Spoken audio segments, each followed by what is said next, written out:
Kia ora, te iwi e haere ake nei I te Karere. Hei tā te kahika o te whanganui ātara Andrew Little.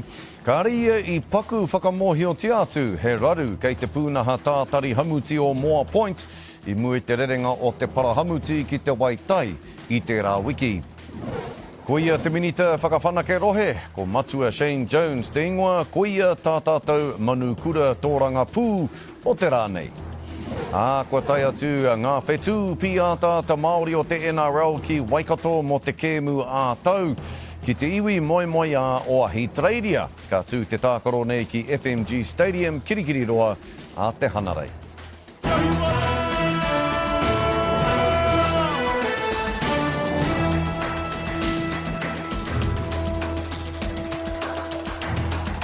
Nō reira kei ngā taumata kōrero o te motu, kei ngā taumata rau o tēnā moka o tēnā whaitua, nau mai anō ki te Karere I tēnei rā. Hei tā te kahika o te whanganui ātara, Andrew Little, kāori I paku whakamohio atu, he raru kei te pūnaha tātari hamuti o Moa Point, I mui te rerenga o te parahamuti ki te waitai I te rā wiki. Kei te rere tonu te hamuti ki te moana o Raukawa I tēnei wā tonu nei, whai muri hoi te waipuketanga o te pūnaha me ona whare.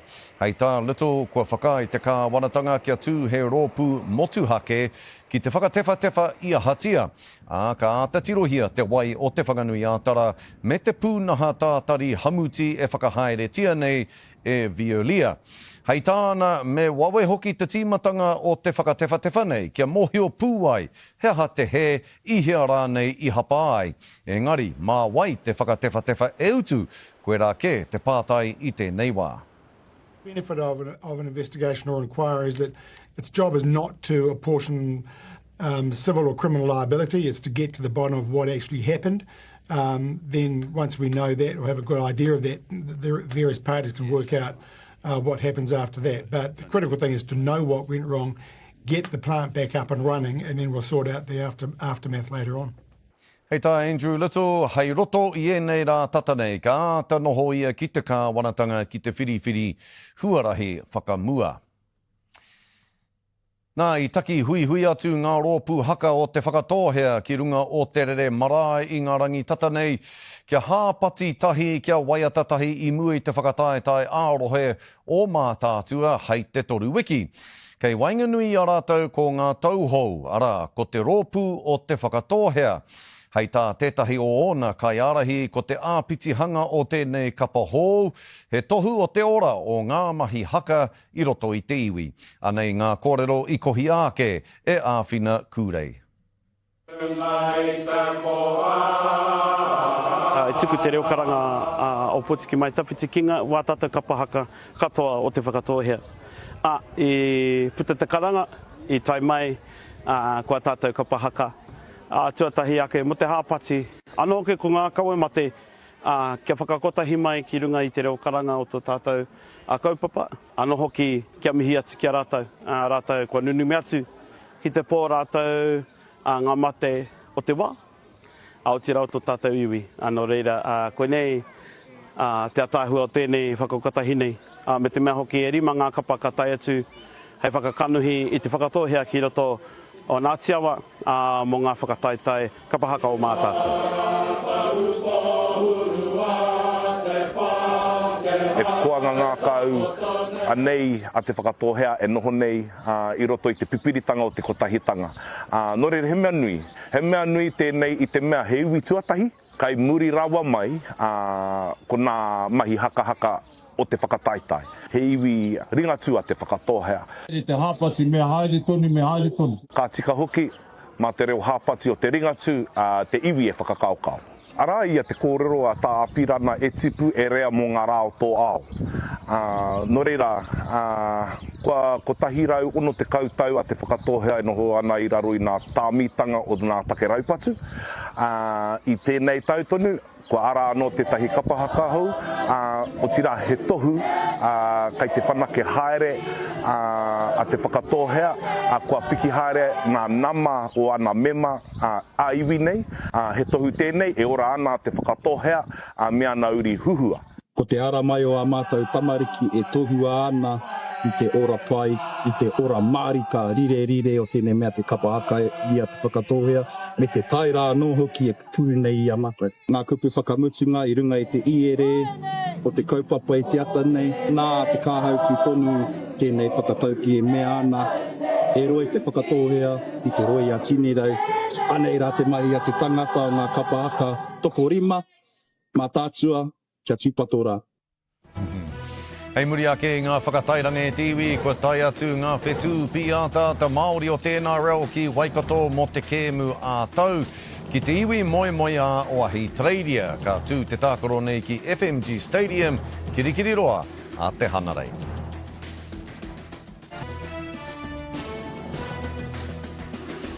Hoki mai anō ki te karere. Ko ia te minita whakawhanake rohe, ko matua Shane Jones te ingoa, ko ia hoki a tātātou manu kura tōranga pū o te rāne. Te matua tēnā koe. Kia ora ngā mihi ki a tātou katoa. E hoa, hea ki ngā kōrero, kātahi anō koe ka puta i tētahi hui, he hui nui, he hui tapu mana nui aha rānei, te hui nei, he hui tātaki mōri noa nei rānei. He mara wāku hui katoa he whai tikanga. Engari wetai me waiho ko ngā kōrero kia tapu tonu. Ka pai, ka pai. O whakaaro whānui ki Waitangi i tēnei tau. He māharahara rānei o ki ngā mahia. He āhuatanga miharo rānei hua ake ai e kore wareware a koe. E mara ko te nuinga o te hanga i tai ai ki reira he māhu te haere. Mo te wahanga ki te pōhiri, pauri ana hau i tukua taku tamaiti a eru kia tū ki te kōrero i roto i ngā mihi. I taku kitenga i a eru tere tonu taku mōhio tērā te whakatene ka puta. Kite anau e mamai tonu ana, e raru tonu ana. Engari ko tāku ki te pāti Māori kei te waho, kei te waha, kei te korokoro o te prata rātou. Pai ke me i kaua ko ngā kākau paru. I mea, i whakatalengia ki te raina hei mātakitaki mā tauiwi, hei mātakitaki mā tātou te ao Māori. Pai ke me waiho wera take mo te tahi wāhi ki atu. Engari ki hai pērā, nā taku tamaiti i wero, nā ka whakautua mai e te kōtiroa John Tamihere. Pehe o whakaaro ki tana whakautu. I tika rānei tana whakautu, hei tā etahi he takahi ngā tikanga o te marae, hei tā etahi kuia ko ngā tikanga o te marae. Pehe o whakaaro. Tika tonu tāhau e kōrero naka. Me he me ko tānei i mea ai, ko tānei mahi ai, he pokano, hea te take o ngā wāhine o ngā puhi te tuai.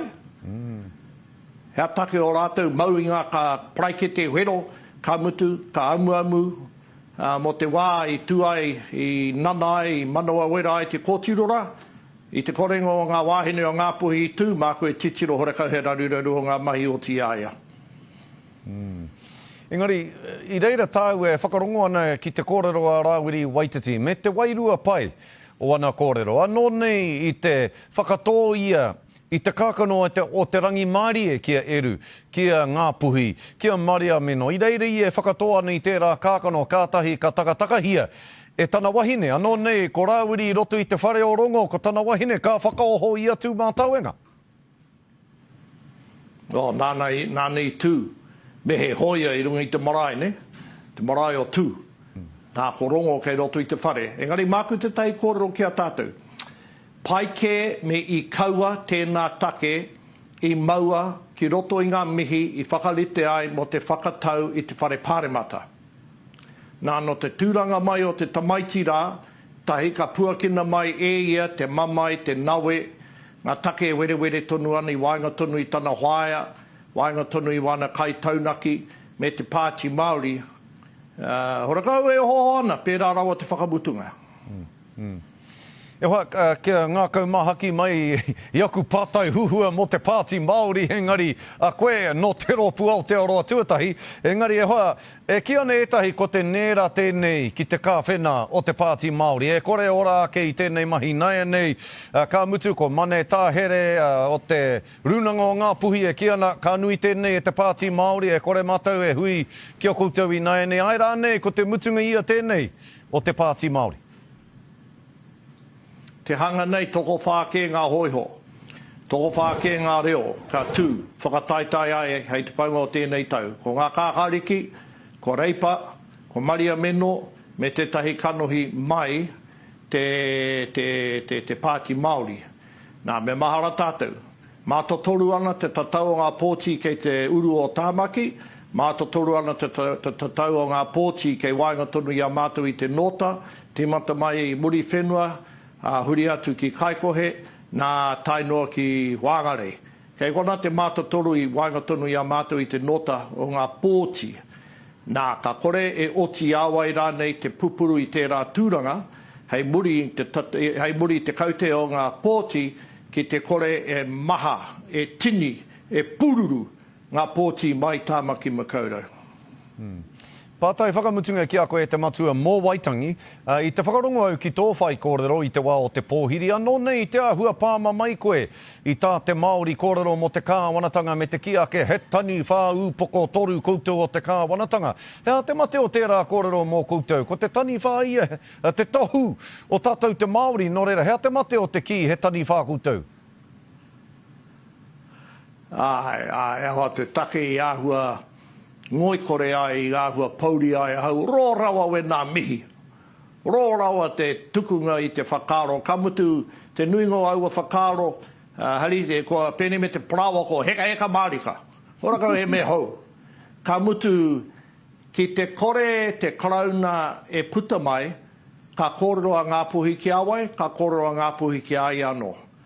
Nā, ko eke pēr ki te wā, ko rite pēr te wā, me āta whakarite, ko te tikanga o te whakatau me te pōhiri ngā manuhiri, e hara tērā i te wā tōtika hei hamahama i o manuhiri. Rapua o etahi kupu, etahi rārangi, kia takoto ai te kaupapa ki te papa o te marae, engari kauara wātu e whakamākenu, kauara wātu e whakahāwea i ngā manuhiri. Take tēnā i whakautu pērā ai a winitana. Ewa, me mutu ki konei tā tāua wānanga e pāna ki ngā tikanga marae me ngā mahi i Waitangi kei pau te rā me te pō i a tāua e wānanga nei o tāua whakaro. Nō reira, ko te 5 miliona tāra, hei whakatupu i te mahi māra me ki a te Māori, kōrero hia mai ngā ahuetanga o taua pūtea, e rere atu nei i a koe me tō tahua, whakawhanake rohe ki taua kaupapa. E rua ke ngā praka whenua kei Wāhanga tonu i a ngā puhi. Ko te tahi ko ro māhoe, ko te tahi ke atu ko rangi hāmama. Ka mutu aua praka whenua e rua ka nino atu te whai mato. E harei te one tuoe. Ka nino atu te mato o tērā one kura. Engari ko te mate ke, ko te iti o te pūtea, kia huri hi ai. Aua pāraka, aua pārai, hei whakatupunga hua kiwi, whakatupunga Rōpū, nā, koe a mātou i tuku ai i taua pūtea, tā te me ko otike i a mātou, te whakarite, te waihanga i etahi hōpuni wai, nā, ko eke rawa i nāi nei me huri a ngā puhi te whakamahi o na whenua kia puta te whakamahi au a whenua kia puta he tūranga mahi, kia puta etahi huatau hou mai te whenua e mara. Ka mutu ko ngā momo Pākihi, ka hihiatia te hiara nei tāngata hei kaimahi mo aua Pākihi. Nō reira, kua tuku pūtea ki te hahi ringatu i ngā wiki tata nei, ana ko tēnei pūtea i nai nei ki ngā mahi māra i roto i te tai tokerau. He kaupapa Māori anō, he hapori Māori anō rānei, hei whāngai mau ki te pūtea ngā marama me ngā wiki tata nei? Ai, tērā wetahi e toi ana. A mau o ko winitana, ka nui tō mātou hiahia kia pakawhiwhia he pūtea, kia puta he mahi, kia puta he huatau, kia puta he rerenga āwhina, tāngata āwhina whānau mai o tātou whenua.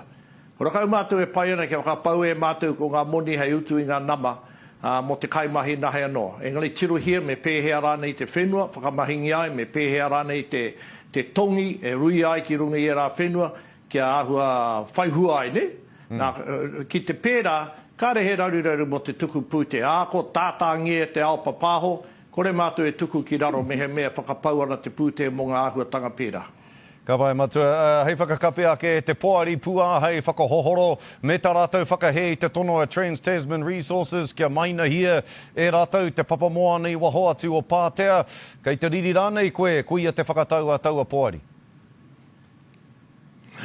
Ko tahi marama e toi ana, nā hei kona ka mōhiotia pēhea rānei te whakatau mutunga rawatu. Engari e skori, māku te tai kōrero ki a tātou, i taku kitenga, i taku rongonga, i pōhiritia, i inoia, e te paipai i raro i tērā ture, kia whai kupu, kia whai kōrero mai ai te maunga o taranaki, taheo ka mōhio ko oru-orungia tēnei kaupapa. Ka pai e te matu mihi nui ana ki a koe, kua ora katoa te karare i a koe. Engari, herawe te noho me te whakarongo atu ki a koe, te atahu o te reo, te atahu o ngā whakaaro. Mihi ana ki a koe, matu e Shane Jones, tēnā koe. Hei kona tātou. Hūri atu ki te riki, kua tai atu ngā whetū pi a tāta Māori o te NRL ki Waikato mo te kēmu a tau ki te iwi moi a Oahi Traeria. Ka tū te tākoro nei ki FMG Stadium kirikiri roa a te Hanarei. I pōhiritia ngā kapa wāhine me ngā kapa tāne ki roto rāhui pōkeka i kō tata ake nei. Ko te whāriki kā kāriki, hei mihi mā te hau kāinga ki a rātou. Anei rā, a pōtaka maipi me ngā whakamārama.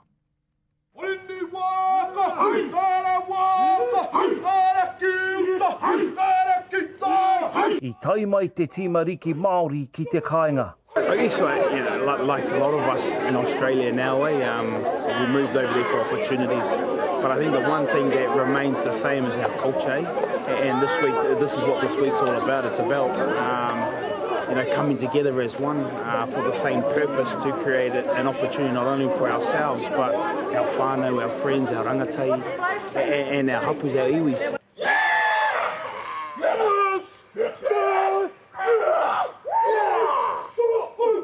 Arā ngā wero kei mua I ngā kapa, hoi mo te hau kāinga, arā ngā whetū, ko tau.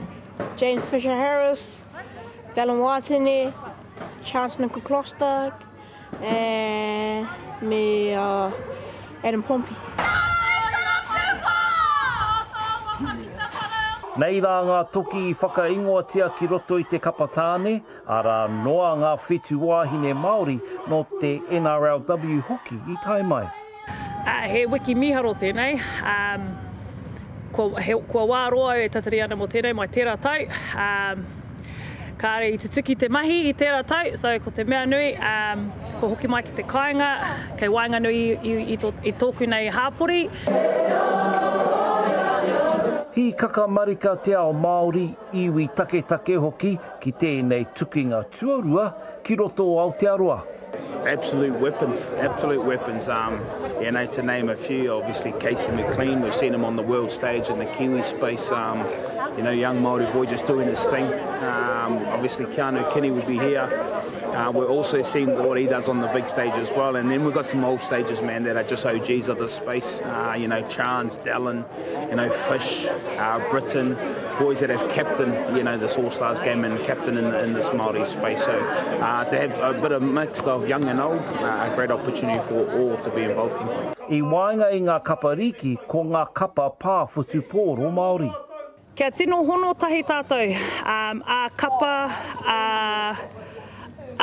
iwi me ki, ngā kapa e toru, te tīma wahine, te tīma tāne, me te tīma pāwhutu pōro.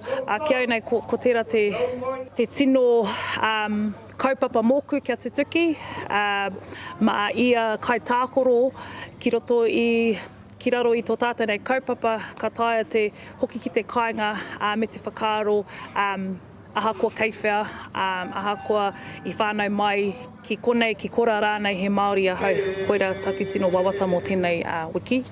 Hei a pō tū te pōwhiri mō ngā iwi take ki tūranga wāwai marae.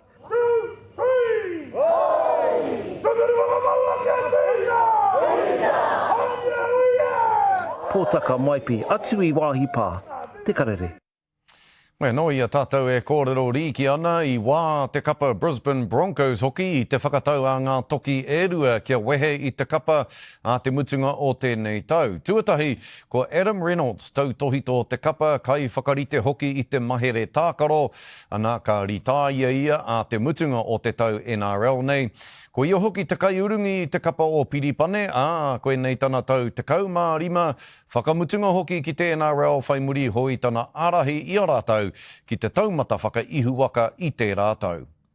Felt like it was the right time to just get it over and done with before the season starts. I'm not getting any younger and obviously we've got some exciting talent coming to the club.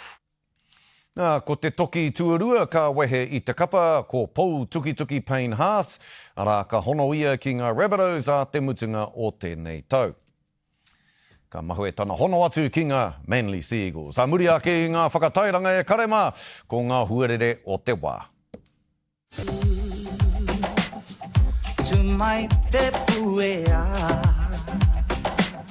O ki mai anō ki te karere, anei ngā huarere kei mua I a tātou.